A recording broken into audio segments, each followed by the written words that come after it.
భగవద్గీత మహాభారతము యుగ సమగ్ర సారాంశము. భక్తుడైన అర్జునునకు నర్చిన ఉపదేశమే గీతా సారాంశము. భారత యుద్ధము జరగరాదని సర్వవిధములా భగవానుడు ప్రయత్నించెను, కానీ ఆ మహానుభావుని ప్రయత్నములు వ్యర్థములాయెను. అటు పిమ్మట శ్రీకృష్ణుడు పార్థునికి సారథి అయి నిలిచెను. యుద్ధరంగమున అర్జునుని కోరిక మేరకు కృష్ణ భగవానుడు రథమును నిలిపెను. అర్జునుడు ఉభయ సైన్యములలో గల తండ్రులను, గురువులను, మేనమామలను, సోదరులను, మనుములను, మిత్రులను చూసి హృదయము ద్రవించి స్వజనమును చంపుటకు ఇష్టపడక నాకు విజయము వలదు, రాజ్యసుఖము వలదు అని ధనుర్బాణములను క్రింద వైచి దుఃఖితుడైన అర్జునుని చూసి శ్రీకృష్ణ పరమాత్మ, దుఃఖింపతగని వారిని గూర్చి దుఃఖించుట అనుచితము. ఆత్మానాత్మ వివేకులు అనిత్యములైన శరీరములను గూర్చి గాని, నిశ్చయములు శాశ్వతములు అయిన ఆత్మలను గూర్చి గాని దుఃఖింపరు. జీవులకు దేహమునందు బాల్యము, యవ్వనము, ముసలితనము ఎట్లో మరొక దేహమును పొందుట కూడా అట్లే. కనుక ఈ విషయమున ధీరులు మోహమునొందరు. మనుష్యుడు ఎట్లు చిరిగిన వస్త్రమును వదలి నూతన వస్త్రమును ధరించునో అట్లే ఆత్మజీర్ణమైన శరీరమును వదలి కొత్త శరీరమును ధరించుచున్నాడు. ఆత్మ నాశనము లేనిది. ఆత్మను శస్త్రము ఛేదింపజాలదు, అగ్ని దహింపజాలదు, నీరు తడుపజాలదు, వాయువు ఆర్పివేయను సమర్థము కాదు. ఆత్మ నాశనము లేనిది. పుట్టిన వానికి మరణము తప్పదు, మరణించిన వానికి జన్మము తప్పదు. అనివార్యముగు ఈ విషయమును గూర్చి శోకింపతగదు. యుద్ధమున మరణించినచో వీర స్వర్గమును పొందెదవు, జయించినచో రాజ్యమును భోగింతువు. కావున అర్జున, యుద్ధమును చేయ కృతనిశ్చుడివై లిమ్ము. కర్మలను ఆచరించుట యందే నీకు అధికారము కలదు, కానీ వాని ఫలితము పైన లేదు. నీవు కర్మఫలమునకు కారణము కారాదు, అట్లని కర్మలను చేయుట మానరాదు. దుఃఖములు కలిగినప్పుడు దిగులు చెందనివాడు, సుఖములు కలిగినప్పుడు స్పృహలేనివాడు, రాగము, భయము, క్రోధము పోయినవాడు స్థితప్రజ్ఞుడని చెప్పబడును. విషయవాంఛలను గూర్చి సదా మననము చేయువానికి వాని యందు అనురాగము అధికమై అది కామముగా మారి చివరకు క్రోధముగును. క్రోధము వలన అవివేకము కలుగును. దీని వలన జ్ఞాపక శక్తి నశించి దాని ఫలితముగా మనుజుడు బుద్ధిని కోల్పోయి చివరకు అధోగతి చెందును. ఆత్మజ్ఞాన పూర్వక కర్మానుష్ఠానము బ్రహ్మప్రాప్తి సాధనము కలిగిన జీవుడు సంసారములో పడక సుఖైక స్వరూపమైన ఆత్మప్రాప్తిని చెందగలడు. అర్జున, ఈ లోకములో ఆత్మానాత్మ వివేకము గల సన్యాసులకు జ్ఞానయోగము చేతను, చిత్తశుద్ధి గల యోగీశ్వరులకు కర్మయోగము చేతను ముక్తి కలుగుచున్నదని సృష్టి ఆదియందు నాచే చెప్పబడి ఉన్నది. అన్నము వలన జంతుజాలము పుట్టును, వర్షము వలన అన్నము సమకూరును, యజ్ఞము వలన వర్షము కలుగును, ఆ యజ్ఞము కర్మ వలననే సంభవము. పార్థ, నాచే నడుపబడు ఈ లోకమును చక్రమును బట్టి ఎవడు అనుసరింపడో వాడు ఇంద్రియలోలుడై పాపజీవుడగుచున్నాడు. అట్టివాడు వ్యర్థుడు. జ్ఞాని కాని వాడు సదా కర్మలను ఆచరించుచునే ఉండవలెను. ఉత్తములైన వారు దేనిని ఆచరింతురో దానినే ఇతరులను ఆచరింతురు. ఉత్తములు దేనిని ప్రమాణముగా అంగీకరింతురో లోకమంతయు దానినే అనుచరించును. అర్జున, నీ వనర్చు సమస్త కర్మలను నాయందే సమర్పించి జ్ఞానముచే నిష్కాముడువై అహంకారము లేనివాడవై సంతాపమును వదలి యుద్ధము చేయము. చక్కగా అనుష్ఠింపబడిన పరధర్మము కన్నా గుణము లేనిదైనను స్వధర్మమే మేలు. అట్టి ధర్మాచరణమున మరణము సంభవించనను మేలే. పరధర్మము భయంకరమైనది, ఆచరణకు అనుచితమైనది. పొగ చేత అగ్ని, మురికి చేత అద్దము, మావి చేత శిశువు ఎట్లు కప్పబడునో అట్లు కామము చేత జ్ఞానము కప్పబడి ఉన్నది.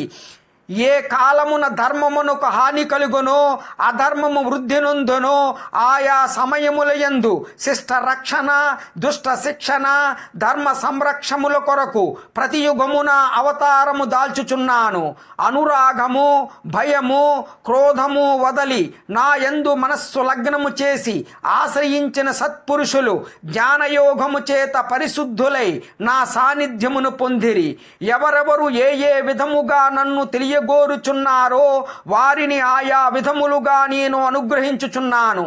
కానీ నాకు ఏ ఒక్కని యందును అనురాగము గాని ద్వేషము గాని లేవు. ఎవని కర్మాచరణములు కామ సంకల్పములు కావో, ఎవని కర్మలు జ్ఞానమును నిప్పుచే కాల్పబడినవో అట్టి వానిని పండితుడని విద్వాంసులు పలుకుదరు. యజ్ఞపాత్రము బ్రహ్మము, హోమద్రవ్యము బ్రహ్మము, అగ్ని బ్రహ్మము, హోమము చేయువాడు బ్రహ్మము, బ్రహ్మకర్మ సమాజ చేత పొందనగు ఫలము కూడా బ్రహ్మమనే తలంచవలయను. శ్రద్ధ ఇంద్రియ నిగ్రహము గలవాడు జ్ఞానమును పొందుటకు సమర్థుడగును. అట్టి జ్ఞాని ఉత్కృష్టమైన మోక్షమును పొందును. ఇది భగవద్గీత యందు బ్రహ్మ విద్యను యోగ శాస్త్రమున శ్రీకృష్ణుడు అర్జునునికి ఉపదేశించున విషాద సాంఖ్య కర్మ జ్ఞానయోగములు సమాప్తము. కర్మ సన్యాసములు రెండును మోక్ష సోపాన సాధనములు. అందు కర్మ పరిత్యాగమున కన్నా కర్మానుష్ఠానమే శ్రేష్టమైనది.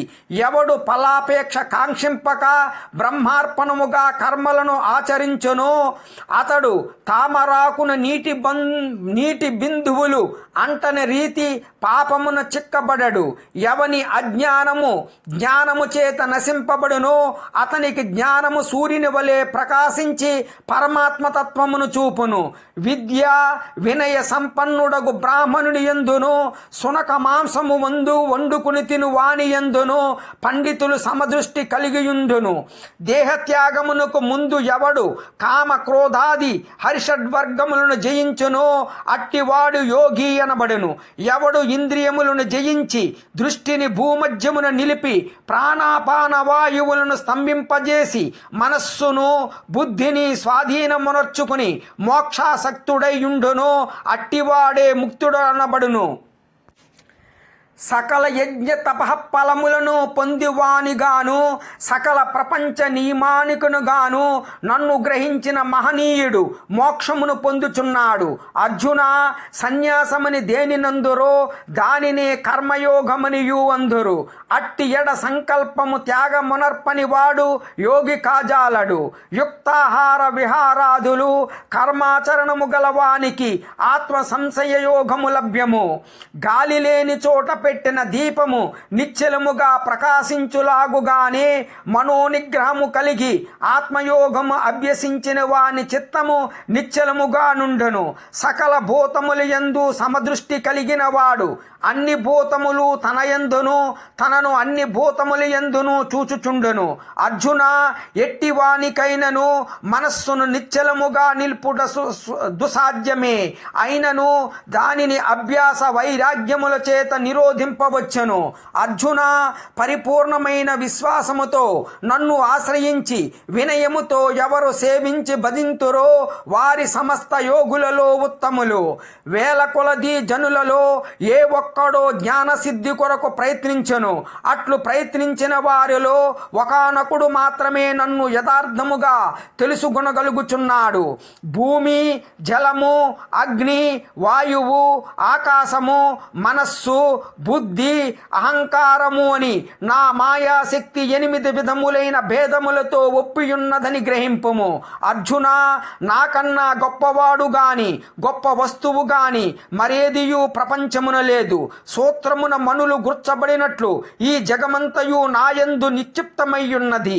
భూమి యందు సుగంధము, అగ్ని యందు తేజము, ఎల్ల భూతముల యందు ఆయువు, తపస్సుల యందు తపస్సు నేనుగా ఎరుగుము.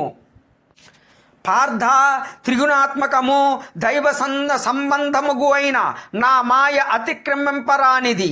కానీ నన్ను శరణుజొచ్చిన వారికి ఈ మాయ సులభ సాధ్యము. ఆర్తులు, జిజ్ఞాసువులు, అర్ధకాములు, జ్ఞానులు అను 4 విధములైన పుణ్యాత్ములు నన్ను ఆశ్రయించుచున్నారు.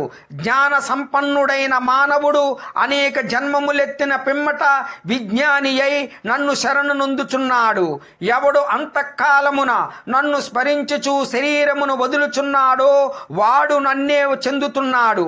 అర్జున, ఎవడు అభ్యాస యోగముతో ఏకాగ్ర చిత్తమున దివ్య రూపుడైన మహాపురుషుని స్మరించునో అట్టివాడు ఆ పరమ పురుషునే చెందుచున్నాడు. ఆ మహాపురుషుడే సర్వజ్ఞుడు, పురాణ పురుషుడు, ప్రపంచమునకు శిక్షకుడు, అణువు కన్నా అణువు, అనూహ్యమైన రూపము కలవాడు, సూర్యకాంతి తేజోమయుడు, అజ్ఞానాంధకారము కన్నా ఇతరుడు. ఇంద్రియ గోచరము కాని పరబ్రహ్మ పదము శాశ్వతమైనది, పునర్జన్మరహితమైన ఆ ఉత్తమ పదమే పరమపదము. జగత్తునందు శుక్ల కృష్ణములనిడి 2 మార్గములు నిత్యములుగానున్నవి. అందు మొదటి మార్గము వలన జన్మరాహిత్యము, రెండవ దాని వలన పునర్జనము కలుగుచున్నవి. యోగి అయిన వాడు వేదాధ్యయనము వలన యజ్ఞ తపో దానాదులు వలన కలుగు పుణ్యఫలమును ఆశింపక ఉత్తమమైన బ్రహ్మ పదమని పొందగలడు. పార్థ, ప్రళయకాలమున సకల ప్రాణులు నా యందు లీనమగుచున్నవి. మరలా కల్పాది యందు సకల ప్రాణులను నేనే సృష్టించుచున్నాను. ఏ మానవుడు సర్వకాల సర్వావస్థల యందును నన్నే ధ్యానించుచుండునో అట్టివాని యోగక్షేమమును నేనే వహించుచున్నాను. ఎవడు భక్తితో నాకు పత్రమైనను, పుష్పమైనను, ఫలమైనను, ఉదకమైనను ఫలాపేక్ష రహితముగా సమర్పించుచున్నాడో అట్టివానిని ప్రీతితో స్వీకరించుచున్నాను. పార్థ, నా యందు మనస్సు లగ్నము చేసి ఎల్లకాలములు యందు భక్తి శ్రద్ధలతో స్థిరచిత్తుడవై పూజించితవేమి నన్నే పొందగలవు. ఇది ఉపనిషత్తుల సారాంశమైన యోగ శాస్త్రమున శ్రీకృష్ణుడు అర్జునునికి ఉపదేశించిన కర్మ సన్యాస, ఆత్మ సంయమ, విజ్ఞాన, అక్షర పరబ్రహ్మ, రాజవిద్య, రాజగుహ్య యోగములు సమాప్తము. కశ్యపాది మహర్షి సప్తకము, సనక సనందనాదులు, స్వయంభువు వారి మనువులు నా వలననే జన్మించిరి. పిమ్మట వారి వలన ఎల్ల లోకములందలి సమస్త భూతములు జన్మించెను. పండితులు నా యందు చిత్తము గలవారై నా యందే తమ ప్రాణములుంచి నా మహిమానుభావ మెరింగి ఒకరినొకరు ఉపదేశములు గావించుకునుచు బ్రహ్మానందమును అనుభవించుచున్నారు. సమస్త భూతముల మనస్సులందున్న పరమాత్మ స్వరూపుడను నేనే. వాని ఉత్పత్తి, పెంపు, నాశనములకు నేనే కారకుడను. వేదములలో సామవేదము, దేవతలలో దేవేంద్రుడు, ఇంద్రియములలో మనస్సు, ప్రాణులందలి బుద్ధి నేనే. రాక్షసులలో ప్రహ్లాదుడు, గణికులలో కాలము, మృగములలో సింహము, పక్షులలో గరుత్మంతుడును నేనే. లోకమునందు ఐశ్వర్యయుక్తమై పరాక్రమయుక్తమై కాంతియుక్తమైన సమస్త వస్తువులు నా తేజో భాగము వలననే సంభవమగును. పార్థ, దివ్యములై నానా విధములై అనేక వర్ణములై అనేక విశేషములు గల నా స్వరూపమును కన్నులారా దర్శింపుము. ప్రభో కృష్ణ, దేవా, ఎల్ల దేవతలు, ఎల్ల ప్రాణులు, బ్రహ్మాదులు, ఋషీశ్వరులు, వాసుకి మొదలుగా గల ఎల్ల సర్పములు నీ యందు నాకు గోచరముగుచున్నవి. ఈశ్వర, నీ విశ్వరూపం అనేక బాహువులతో, ఉదరములతో, ముఖములతో ఒప్పియున్నది. అట్లయినా నీ ఆకారమందు ఆద్యంత మధ్యములను గుర్తింపజాలకున్నాను. కోరలచే భయంకరమై ప్రళయాగ్ని సమానములైన నీ ముఖమును చూచుట వలన నాకు దిక్కులు తెలియకున్నవి. కాన ప్రభో, నా యందు దయవుంచి నాకు ప్రసన్నుడువు కమ్ము. కృష్ణ, ప్రసన్నుడువు కమ్ము. అర్జున, ఈ ప్రపంచము నెల్ల నశింపజేయు బలిష్టమైన కాలస్వరూపుడను నేనే. నేనే. ఈ యుద్ధమునకు సిద్ధపడిన వారిని నీవు చంపకున్నను బ్రతుకుగలవారు ఇంకెవ్వరునూ లేరు.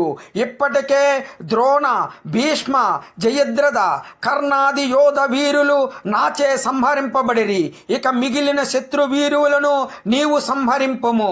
అనేక భుజములు గల నీ విశ్వరూపమును ఉపసంహరించి కిరీటము, గద, చక్రము ధరించిన నీ సహజ సుందరమైన స్వరూపమును దర్శింపగోరుచున్నాను కృష్ణ.